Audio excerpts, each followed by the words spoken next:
Hello student to the course of physics of linear and nonlinear optical waveguides. Today we have lecture 9 and today we will going to cover the detailed calculation of the dispersion and a new concept called ray path constant. So, let me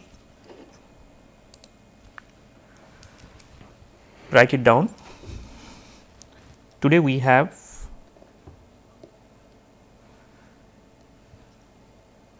lecture number 9. So, we were discussing about dispersion in the last class.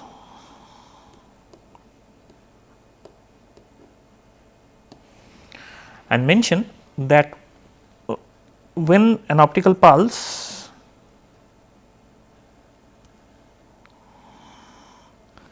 is propagating through a dispersive medium,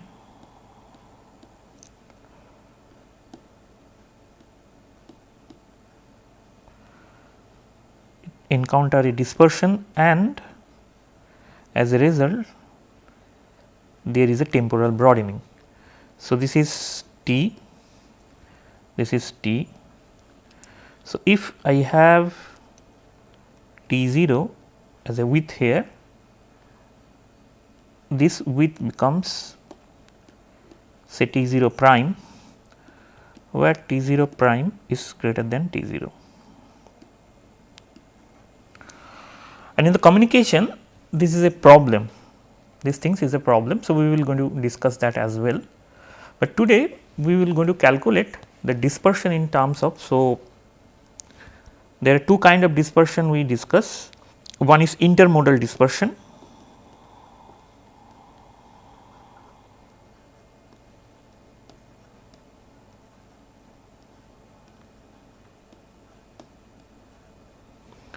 and another was material dispersion.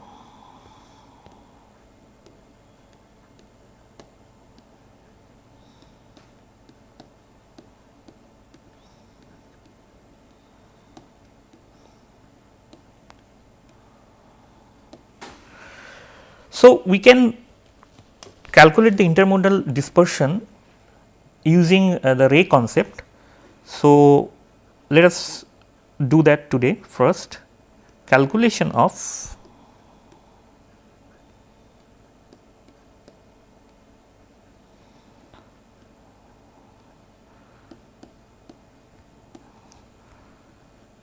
intermodal dispersion, and we will going to use the ray concept.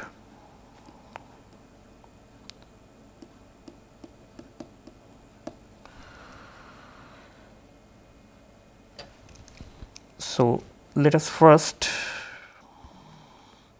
draw the structure of the waveguide like this.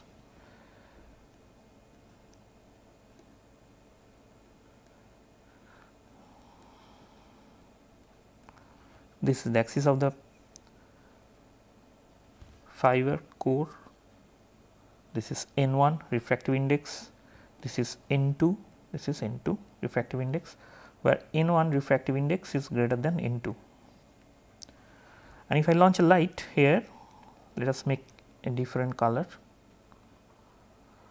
you will experience a total internal reflection like this.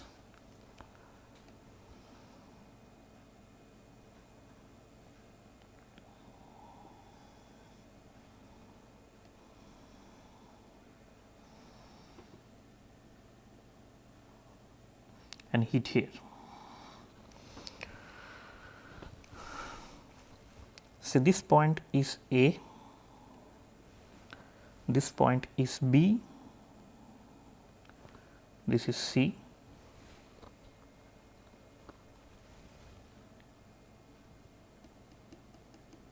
this point says N, because I am going to use this point. So, what essentially we will going to calculate here, the ray concept, this is the ray that is passing by. This length is d.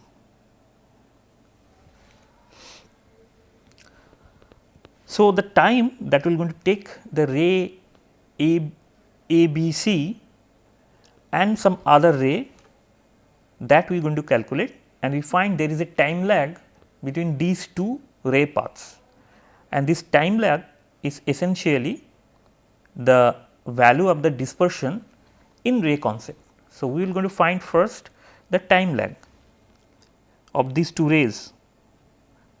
First, we calculate the time taken by a arbitrary ray coming from point A to C with this path ABC. So, this angle is phi. Suppose this angle has to be phi because this is a total internal reflection is taking place at that point A. Similarly, this is phi as well. So, now I can calculate few things. So, first thing we can see here from this ABC, this structure, this is a symmetric kind of structure, that AB, the length AB is equal to BC. This is the first condition I can find from this simple geometrical structure. This angle is also phi. Now, what is sin phi?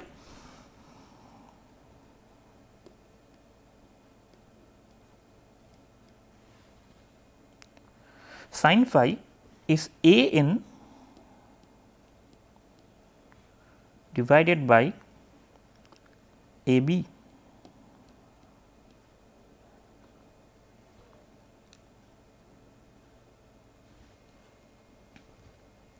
From triangle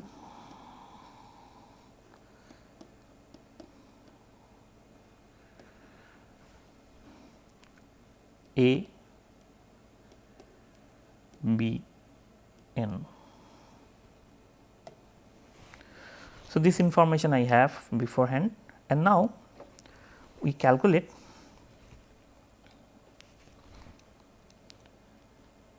AB is now AN divided by sin phi.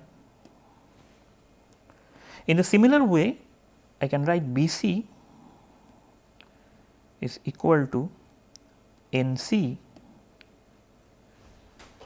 divided by sin phi.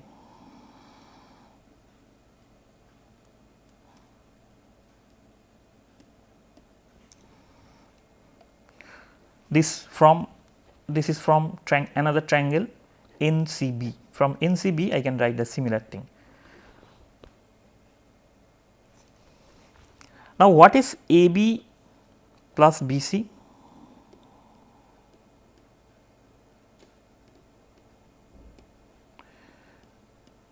This is the path that is travelling by the light. So, this is the path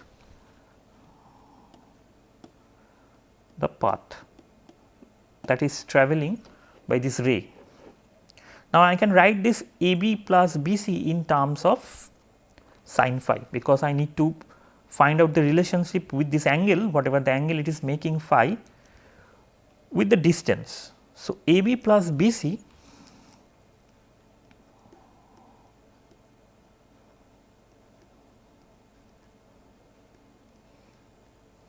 is equal to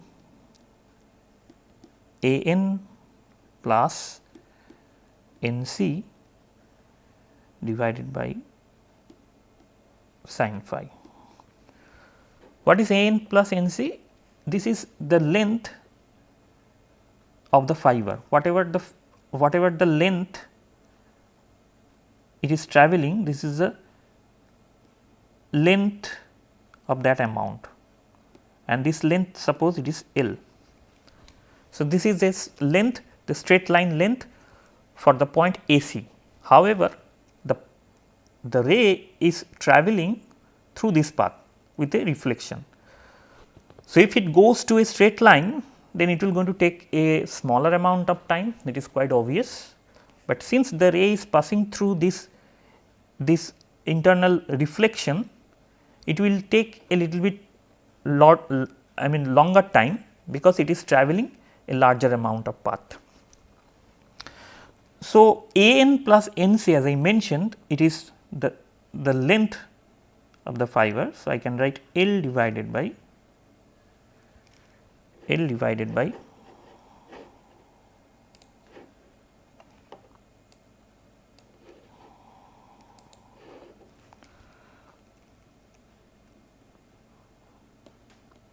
sin phi. Now, I need to find out what is the time.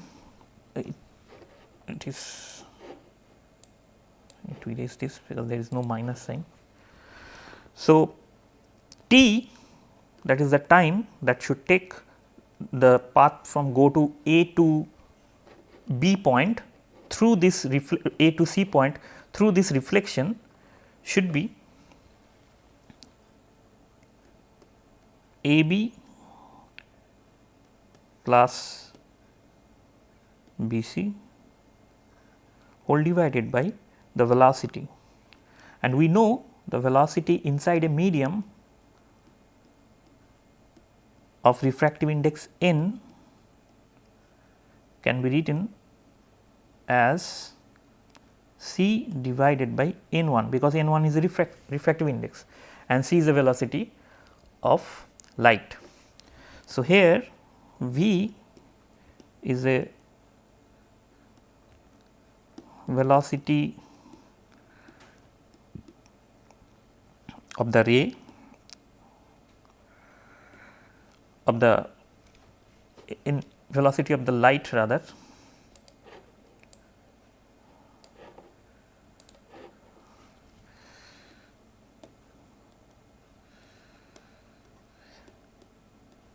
in the medium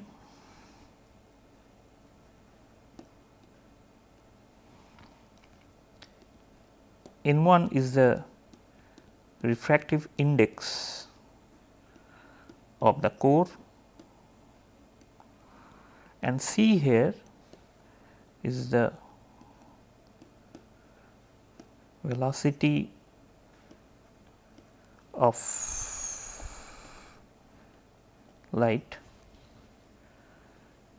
in free space.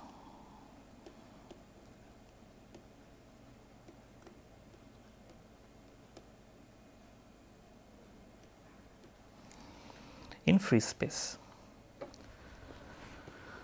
So, eventually my T becomes, if I now replace AB plus BC, which I already calculated here, AB plus BC is equal to L divided by sin phi, it should be simply L divided by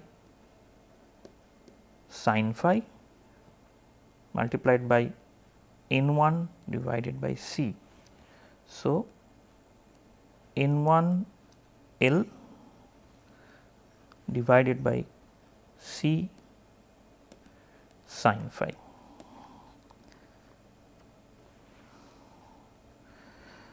This is the expression, a general expression of the time I have when the ray is propagating as a length L of the fiber and then having an angle phi. So, this ray having an angle phi here is moving from A to C with a reflection at the point B, and if I calculate the amount of time it will going to take is N1 L divided by C sin phi. So, if now I change sin phi, so obviously this time will going to change, and that I need to calculate next. So, we have the general time, the path going to take is N1 L divided by C of sin phi. Now, I can calculate the maximum amount of time a ray can take, and it will going to take, if you look carefully to the figure here, the maximum if theta, if phi increases, then if phi increases, then what happened? At some point it should be 90 degree and the ray will simply pass with a linear distance L without having any kind of reflection. But if theta decreases, then I can see sin theta will going to decrease, and when sin theta is decreasing, the t will increase. So, what is the minimum value we can have for sin theta should give us the maximum value of the t, the path. So, this minimum value of sin theta for total internal reflection, we all know that it is the critical angle that it will have. So, sin phi c. When we have sin phi c, the left hand side t will be a maximum value, and in terms of refractive index, I can also write sin phi c as sin phi c equal to n2 divided by n1 using the Snell's law. So, that I know, and what is T minimum? T minimum is straightforward, it is n1 L divided by C when sin phi is phi is pi by 2 as I mentioned, and if I calculate very simple way that the ray is travelling in a straight line path, the ray which is, so let me draw which ray will going to take this time, it will be clear. So, I make it another color. So, the ray that is passing through this, simply this path, following this path, will going to take a time. Here I can write t for this ray, this green ray will be n1 L divided by C.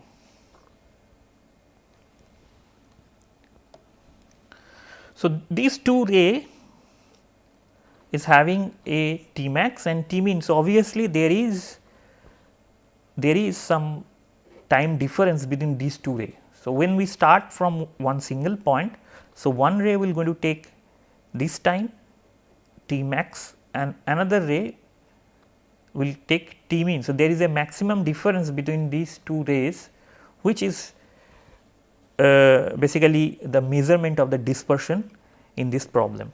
So, let me write T max once again in terms of refractive indexes. I just want to remove this sin phi. So, n1 divided by L C sin phi is n2 and I have n1 square. So, this is my T max and this is my T min, these two are final expression. So, what is the delta t? So, delta t is the time lag between these two. So, I have T max, it should be T max minus T min.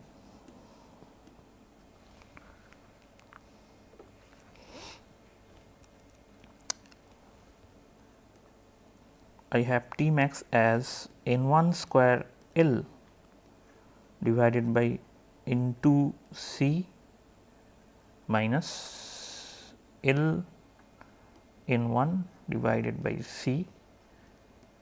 So, I can have L n1 divided by C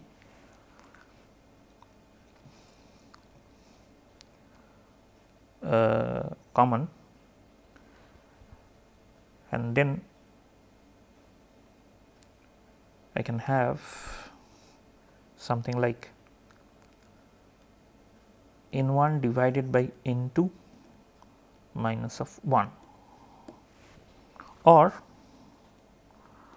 L n1 divided by C is equal to n1 minus n2 divided by n2. Now, I introduce a new parameter called delta, which I write as n1 square minus n2 square whole divided by 2 of n1 square. This is the definition, and if I look carefully, n1 square minus n2 square is nothing but my n square. So, n square divided by 2 n1 square. Now, normally what happened for fibers,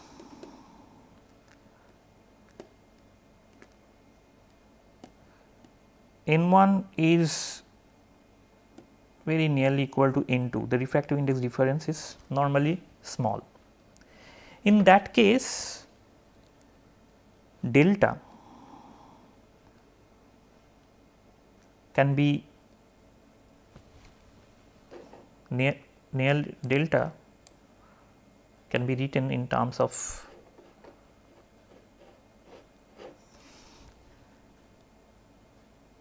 nearly equal to n1 minus n2 divided by n1. Why it is that? Because originally delta is n1 square minus n2 square whole divided by 2 n1 square, which is n1 plus n2 and n1 minus n2 divided by 2 of n1. This n1 plus n2, this n1 plus n2 I can approximate as, here is a square, as 2 of n1.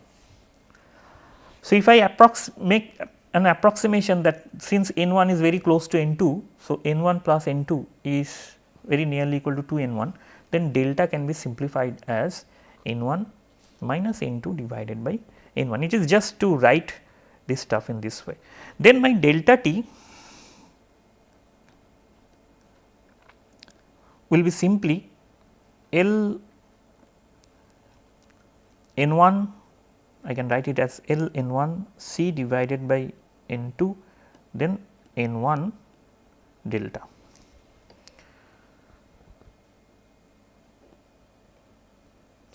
So, this is my original value of delta t. I just put n2 outside and put an n1 here, so that delta is coming, and I multiplied n1, so that I can have this value. And also in terms of numerical aperture, if I look carefully in terms of numerical aperture, my delta is, so this I can also write as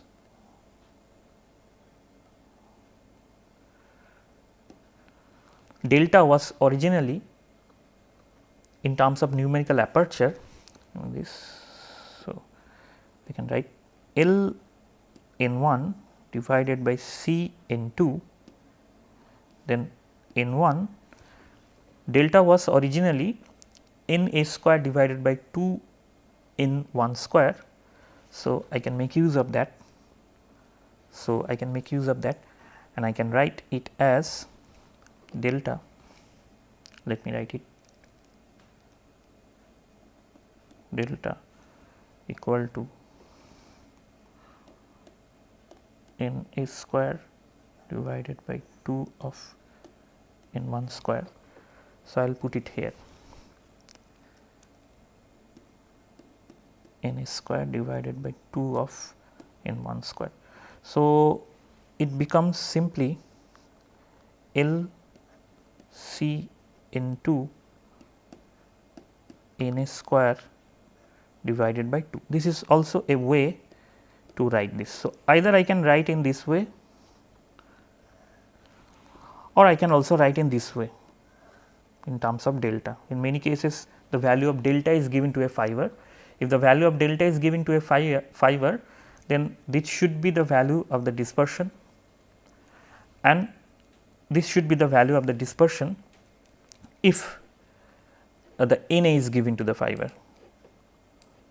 Let me erase this now, erase this part, it looks ugly. Yeah. So, and also you can see the definition of the delta and n A is slightly different. So, delta I defined as n 1 square minus n 2 square divided by 2 of n 1 square, which is nearly equal to n 1 minus n 2 divided by n 1. On the other hand, n A is n 1 square minus n 2 square whole to the power half. If n A is given, then this delta t is my amount of dispersion, and if delta is given, then this is the amount of dispersion. Now, you should note that there is a in delta t we are having n A. So, if this is the important thing, that if n A is high,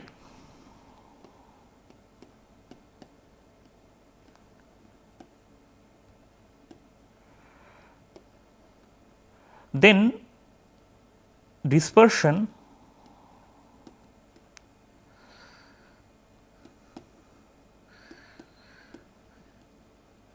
is also high.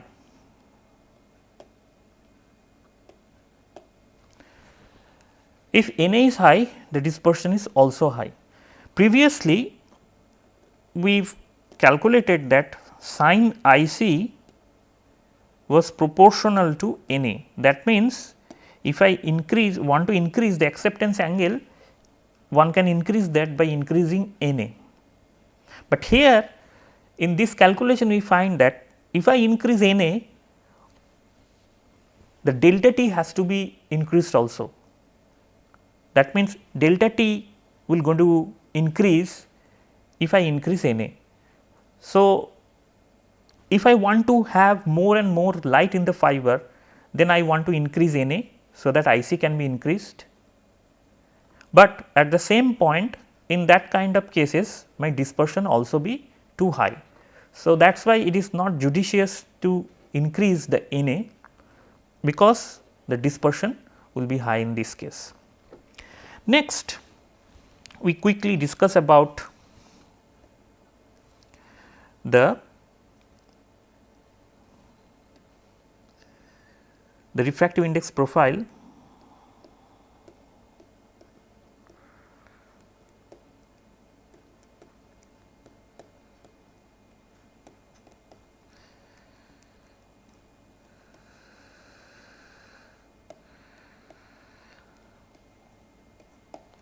of fibers. So, two kind of fiber refractive index profile I will going to mention today, and next class we will going to calculate something based on that. One is we already mentioned this, one is step index fiber.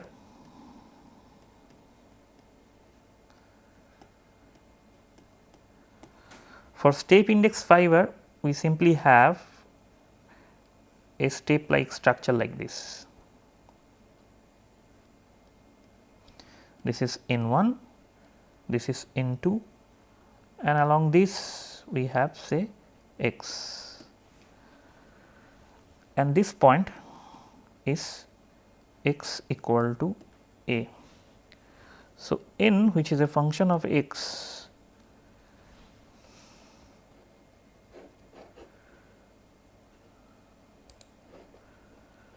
can be written as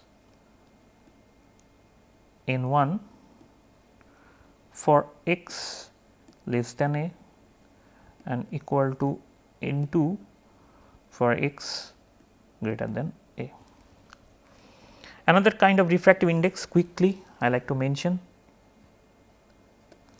which is